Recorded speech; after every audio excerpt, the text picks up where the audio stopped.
Aslında çok büyük bir saldırı var. Vahşice bir saldırı var. Binlerce çeteler bu saldırıya katıldı. Bölgenin ve halklarımızın iradesini kırmak istiyorlar. Aslında bir ateşkes de vardı.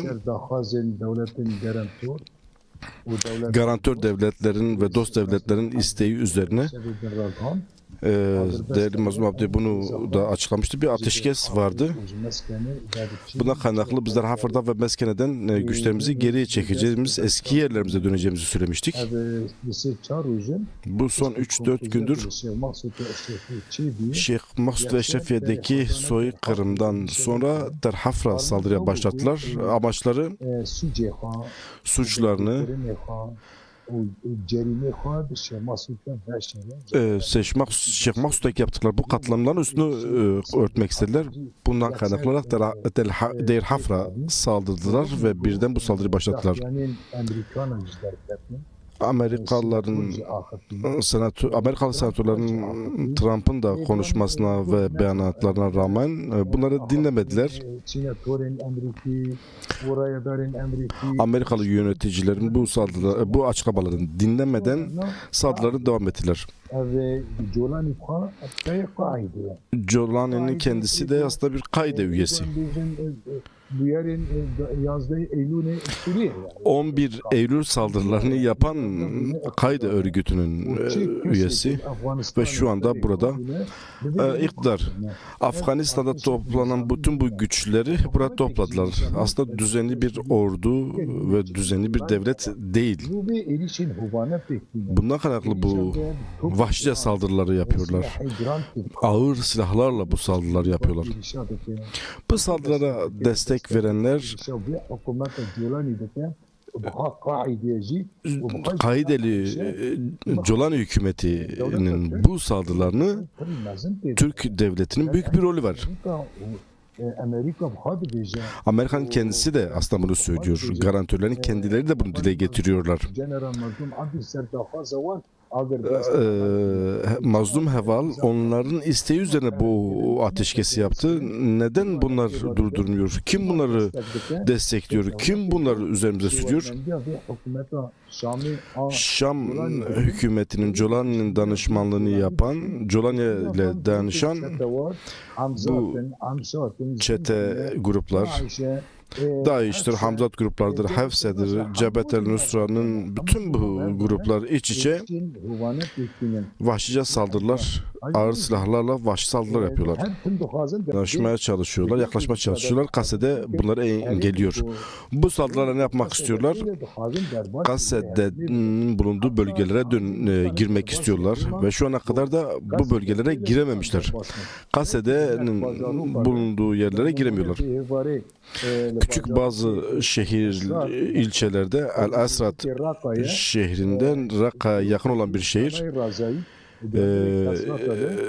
gizli DAEŞ hücrelerinin başlattığı bir saldırı oldu. Kase'de bu şehirde direniyor şu ana kadar da ve o şehri onların elinden aldılar ve bunları bırakıp kaçtılar. Darbe ettikleri zaman kaçıyorlar ve şehirlerde kaldıkları zaman ise katliamlar yapıyorlar. Yani ve cenazelerini de bırakıp kaçıyorlar. Bunlar bu vahşice büyük saldırılardır. Bu saldırılara karşı uluslararası kamuoyu, uluslararası devletler bir duruş sahibi olmalıdır. Tabka şehrine geçmek istiyorlar. Kase'de bunlara müsaade vermiyor. Rakka'ya yaklaşmaya çalışıyorlar. Kase'de bunları engelliyor. Bu saldırılara ne yapmak istiyorlar? Kase'nin bulunduğu bölgelere girmek istiyorlar ve şu ana kadar da bu bölgelere girememişler. Kase'nin bulunduğu yerlere giremiyorlar. Küçük bazı ilçelerde El-Asrat şehrinden Rakka'ya yakın olan bir şehir, gizli DAEŞ hücrelerinin başlattığı bir saldırı oldu. Kase'de bu şehirde direniyor şu ana kadar da ve o şehri onların elinden aldılar ve bunları bırakıp kaçtılar. Darbe ettikleri zaman kaçıyorlar. Ve şehirlerde kaldıkları zaman ise katliamlar yapıyorlar. Yani ve cenazelerini de bırakıp kaçıyorlar. Bunlar bu vahşice büyük saldırılardır. Bu saldırılara karşı uluslararası kamuoyu, uluslararası devletler bir duruş sahibi olmalıdır. Uluslararası kamuoyu, uluslararası devletler bir duruş sahibi olmalıdır. Türk devleti bu saldırılar karşısında barışçıl bir rol oynaması gerekiyor ama maalesef bu Suriye demokratikleşme projesinde aslında en büyük sorunu Türk devleti çıkartıyor. Yani böyle olursa biz bu Colani hükümetlerine nasıl yaşayalım? Biz Colani'nin Müslümanlığını da El-Kaide'nin Müslümanlığını da kabul etmiyoruz. Bunlar da bunu bizim üzerimize farz kılıp irademizi kırmak istiyorlar. Barımızı ayakları altına almak istiyorlar. Bütün haklarımızı inkar etmek istiyorlar. Eğer Colani bugün Kürtlerden bahsediyor. Daha önce de Kürtler kardeşlerimiz dediler ama katliamlar yaptılar. İşte Şeyh Mahsud'a Eşrefe'de gördünüz. Bu mudur Kürtlerin kardeşliği midir? Şu anda Kürtler hakkında verdikleri o açıklamada kendi söylemleridir. Türk devletlerinin, Türk siyasetçilerin kuzeyde gelişen Türk siyasetçilerin söylediği söylemlerin aynısıdır.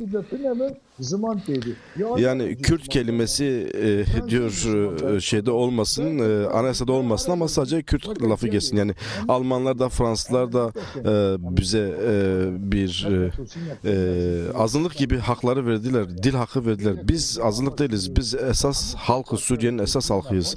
Ve bütün Suriye'deki bileşenlerle ilişkilerimiz çok çok iyidir. Bu ana kadar da Kuzeydoğu Suriye bileşenleri bizimle birlikte yaşayan insanlar bizim gibidiler. Çünkü biz birlikte bir toplum olmayı başardık ve toplum olmanın ahlakıyla tarihi ahlakımızdan gelen bir özelliğimizdir.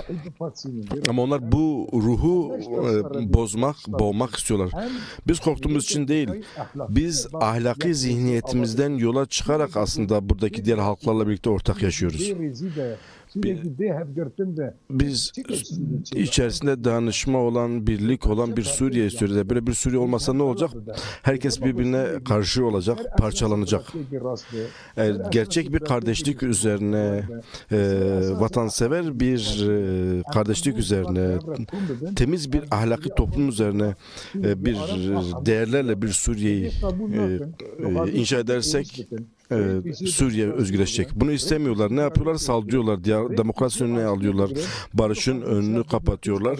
Savaşı geliştirerek katliamları geliştirmek istiyorlar. Biz bunu kabul etmiyoruz. Biz onların gölgesinde de yaşamayı kabul etmiyoruz. Biz aslında bu duruşu eleştirdik ve kınadık. Garantör devletler garantör olma rollerini garantör olma koşulları göre hareket ediyorlar. Sadece kendi çıkarlarına göre hareket ediyorlar. Tom Barak çözümün yardımcısı değil. Aslında Colani'nin yardımcısıdır. Ortağıdır. Türk devletinin ortağıdır Tom Barak.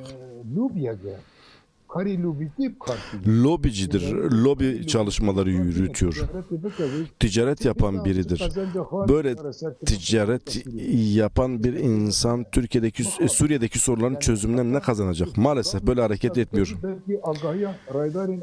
Yaptığı birçok işten aslında belki de Amerikalı yetkililerin bile bilgisi yoktur.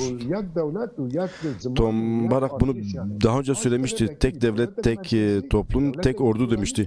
Merkezi ve Colani hükümetini istedi. Ve dünya buna tepki gösterdi ama buna rağmen garantör olarak burada faaliyet yürütüyor.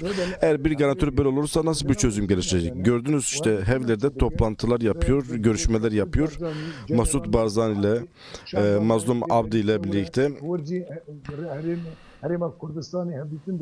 Kürdistan'da işte görüşmeler yapıyor. Nasıl bir sonuç çıkıyor? Daha bir karar vermemişler. Tombarak şu ana kadar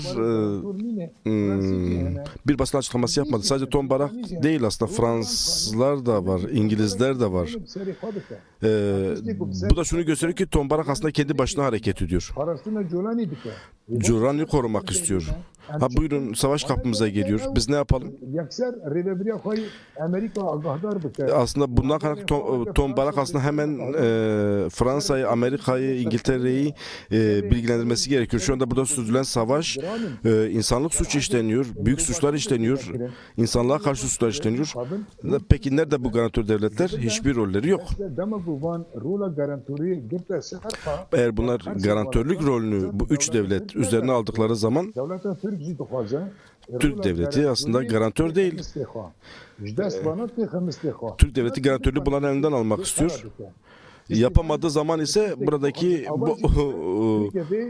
gelişmeleri yıkmak istiyor. Hakan Fidan'ın, İbrahim Kalın'ın eliyle. Herkes burada kendi çıkarlarını düşünüyor. Şu anda kendi çıkarlarını nasıl hayata geçireceklerini bilmiyor. Burada kendi çıkarlarını ne olduğunu bilmeyenler Suriye'nin sorununu nasıl çözecekler? Dürzilerle Colan arasındaki sorunları nasıl çözecekler? Alevi katliamlarına karşı bu soruları çözecekler. Hırsızlık yapan bu çetelerle mi Kürt sorunu çözecek? Suriye kaosa doğru sürükleniyor. Kaos yaşanıyor. Kim bundan sorumludur? Birleşmiş Milletler de yok. Birleşmiş Milletler diye bir çağrı yapıyoruz. Niye barış için bir grubu buraya göndermiyor? Bu savaşı durdurmak, araya bir barış gücü göndermiyor. Çünkü yoklar. Eğer bu duruş, garantör devletlerinin bu duruşu devam ederse parçalanma doğru gider, katliamlar devam eder. Kim bundan sorumludur? Tabii ki garantör devletler bundan sorumludur. Suriye'de Ulusal Halklar Kongresi'ni eğer yapamıyorsa bu garantör devletler, bunlar bundan sorumludur. İyi bir iraden açığa çıkmasını sağlayamıyorsa bunlar suçludur. Eğer bu olmasa ne olacak? Doğal olarak burada katliamlar, ölümler, talan, hırsızlık, insan kaçakçılığı artmıştır. İnsanların gözlerini çıkartmışlar, organlarını çalmışlar. Biz böyle bir devlette nasıl yaşayacağız? Nasıl Türkiye kendine böyle bir devletin komşuluğunu istiyor?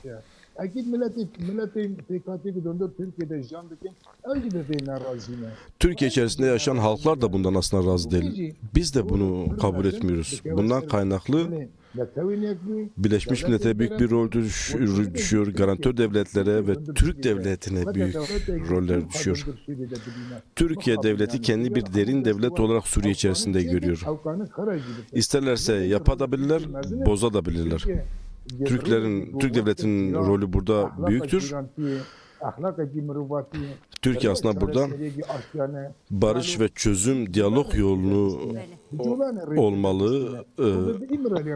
Bizimle de konuşuyor, Colan'la da konuşuyor, İmralı'yla da konuşuyor. Türkiye üç yönlü bu coğrafya üzerinde çalışma yürütüyor. Şu ana kadar maalesef doğru bir çözüm ortaya koymamıştır. Sürekli savaşı kışkırtmıştır. Peki bu savaşın Türkiye ne kazancı var? Bizim de görüşüyor. Aslında bizim açık görürsün. Niye gizli görürsün? Neden bizim irademizi kabul etmiyorsunuz? Biz de sizin komşularınızız. Biz binlerce yıldır birlikte yaşıyoruz. Peki böyle olursa çocuklarımız nasıl birbirinin yüzüne bakacak bu kadar ölümden sonra?